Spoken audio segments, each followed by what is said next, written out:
Seorang lelaki kaya memiliki kebun buah-buahan, yang mana ia selalu memanen buah-buahan dengan hasil terbaik. Dan di samping kebunnya, ada kebun milik orang tua yang fakir serta tidak mempunyai apapun kecuali itu. Dan ketiga anaknya yang masih kecil belum bisa bercocok tanam. Dan juga orang fakir tersebut tidak mempunyai uang untuk bercocok tanam di kebunnya. Dan si lelaki yang kaya tersebut selalu merayu pemilik kebun itu untuk menjualnya. Akan tetapi, orang miskin tersebut menolaknya karena sebagian tanah miliknya itu adalah untuk anak-anaknya. Dan dia hanya menjaganya saja serta tidak punya kuasa untuk menjualnya. Lalu lelaki kaya itu bersikeras untuk mendapatkan tanah orang miskin tersebut. Terutama, dia juga tidak mempunyai surat tanah yang meyakinkan bahwa tanah itu adalah miliknya sebagai warisan dari orang tuanya. Kemudian lelaki kaya itu menghadirkan dua orang saksi dan memberi setiap dari mereka sejumlah uang agar bersaksi bahwa pemilik tanah tersebut adalah miliknya di depan hakim. Setelah hal tersebut, lelaki kaya itu bisa memiliki kebun tersebut. Lalu orang miskin tersebut merasa sedih. Dan ketika dia sedang sakit, dia lalu keluar rumah dan berdoa sambil menangis. Hasbiyallahu wa ni'mal wakil. Ya Allah, balaslah orang yang zolim. Orang kaya itu pun terus berusaha untuk bercocok tanam di kebun orang yang miskin tersebut. Akan tetapi, hasilnya selalu tidak berfaedah. Namun orang yang sering bercocok tanam mengatakan bahwa tanah ini adalah tanah yang bagus. Dan apa yang sudah dibiayai untuk kebun itu justru malah hilang.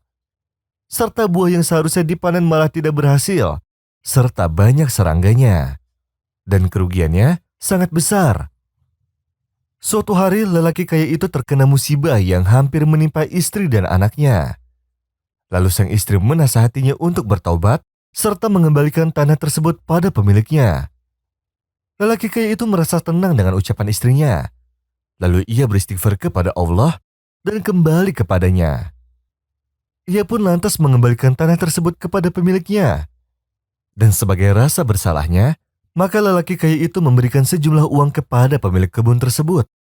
Dan juga ia memberinya hadiah alat untuk berkebun. Pemilik kebun itu pun merasa sangat senang. Akhirnya, tanah yang gersang itu pun berubah menjadi tanah yang membuahkan, bahkan lebih baik dari sebelumnya.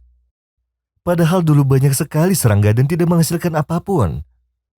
Kemudian orang kaya tersebut pun bersyukur kepada Allah. Lalu, ia pun menyadari bahwa kesedihan dan kesalahan yang selama ini dia rasakan adalah karena ia menzolimi orang miskin tersebut, yang mana ia seharusnya membiayai anaknya dan membahagiakan keluarga orang miskin tersebut. وَمَنْ يَعْمَلْ سُوءًا أَوْ يَظْلِمْ نَفْسَهُ